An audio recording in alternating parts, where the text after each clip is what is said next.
اعوذ باللہ من الشیطان الرجیم بسم اللہ الرحمن الرحیم۔ سورہ کہف کی چند آیتیں پڑھ رہا ہوں۔ وَقُلِ الْحَقُّ مِن رَبِّكُمْ، اور کہہ دیجئے کہ یہ حق ہے تمہارے رب کی طرف سے۔ فَمَن شَاءَ فَلْيُؤْمِنْ وَمَن شَاءَ فَلْيَكْفُرْ، بس جو شخص چاہے اسے مانے اور جو شخص چاہے نہ مانے۔ اِنَّا أَعْتَدْنَا لِلظَّالِمِينَ نَارًا أَحَاطَ بِهِمْ سُرَادِقُهَا، ہم نے ظالموں کے لیے ایسی آگ تیار کر رکھی ہے جس کی قناتیں ان کو اپنے گھیرے میں لے لے گی۔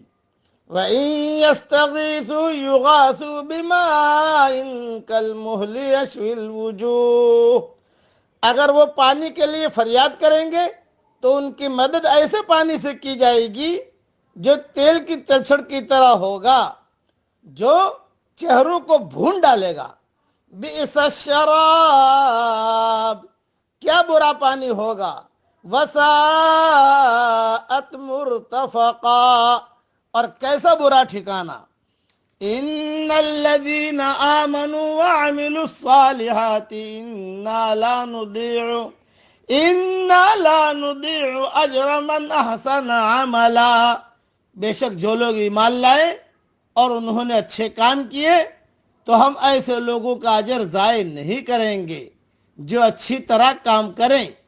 اولئک لهم جنات عدن تجری من تحتهم الانہار، یہ وہ لوگ ہیں جن کے لیے ہمیشہ رہنے والے باغات ہیں اور ان کے نیچے سے نہریں بہتی ہوں گی۔ یحلون فیہا من اساور من ذہب وَيَلْبَسُونَ ثِيَابًا خُضْرًا مِّن سُنْدُسٍ وَإِسْتَبْرَقٍ مُتَّكِئِينَ فِيهَا عَلَى الْأَرَائِكِ، ان کو وہاں سونے کے کنگن پہنائے جائیں گے اور وہ اونچی مسندوں پر تکیہ لگائے ہوئے باریک اور دبیس قسم کے سبز کپڑے پہنے ہوں گے۔ نعم الثواب، کتنا بہترین اجر ہے۔ وحسنت مرتفقا، اور کیسے حسین آرام گاہ ہے۔ مختصر اس کی تشریح سن لیجئے کہ زمانہ نزول قرآن اور اس سے ما قبل رواج تھا کہ بادشاہ، رؤساء اور سرداران قبائل اپنے ہاتھوں میں سونے کے کڑے پہنتے تھے جس سے ان کی امتیازی حیثیت نمایاں ہوتی تھی۔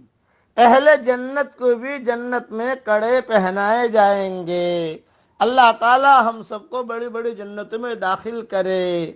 اور دوسری اہم نصیحت، جو لوگ گھمنڈ، مصلحت اور ظاہر پرستی سے خالی ہوتے ہیں ان کا حال یہ ہوتا ہے کہ جب خدائی صداقت ان کے سامنے ظاہر ہوتی ہے تو وہ اس کو فوراً پہچان لیتے ہیں، خواہ وہ صداقت ان کے جیسے ایک انسان کی زبان سے کیوں نہ ظاہر ہوئی ہو۔